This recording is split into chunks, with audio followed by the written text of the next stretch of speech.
সাবেক প্রধানমন্ত্রী ও বিএনপির চেয়ারপারসন বেগম খালেদা জিয়ার মৃত্যুতে আগামীকাল থেকে ৩ দিনের রাষ্ট্রীয় শোক ও আগামীকাল একদিনের সাধারণ ছুটি ঘোষণা করেছে সরকার।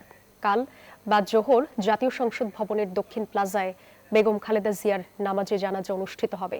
প্রধান উপদেষ্টা প্রফেসর মোহাম্মদ ইউনূসের সভাপতিত্বে রাষ্ট্রীয় অতিথি ভবন যমুনায় উপদেষ্টা পরিষদের বিশেষ সভায় এই সিদ্ধান্ত হয়। সভায় শুরুতেই দাঁড়িয়ে ১ মিনিট নীরবতা পালন ও বেগম খালেদা জিয়ার আত্মার মাগফিরাত কামনা করে মোনাজাত করা হয়। গৃহীত হয় শোক প্রস্তাব। রাষ্ট্রীয় শোকের ৩ দিন দেশের সব সরকারি, আধা সরকারি, স্বায়ত্তশাসিত প্রতিষ্ঠান, শিক্ষা প্রতিষ্ঠান সহ সব সরকারি বেসরকারি ভবন এবং বিদেশে বাংলাদেশ মিশনগুলোতে জাতীয় পতাকা অর্ধনমিত থাকবে।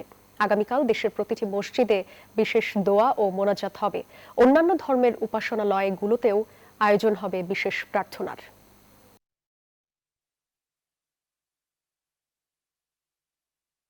বেগম জিয়ার মৃত্যুতে আগামীকাল থেকে ৩ দিনের জন্য রাষ্ট্রীয় শোক প্রস্তাব গৃহীত হয়েছে এবং আগামীকাল সাধারণ ছুটির ঘোষণার সিদ্ধান্ত হয়েছে। মির্জা ফখরুল ইসলাম আলমগীর সাহেব আমাদের সভাকে অবহিত করেন যে আগামীকাল বুধবার বাদ জোহর জাতীয় সংসদের দক্ষিণ প্লাজা এবং এর সংলগ্ন মানিক মিয়া এভিনিউতে বেগম খালেদা জিয়ার জানাজা অনুষ্ঠিত হবে।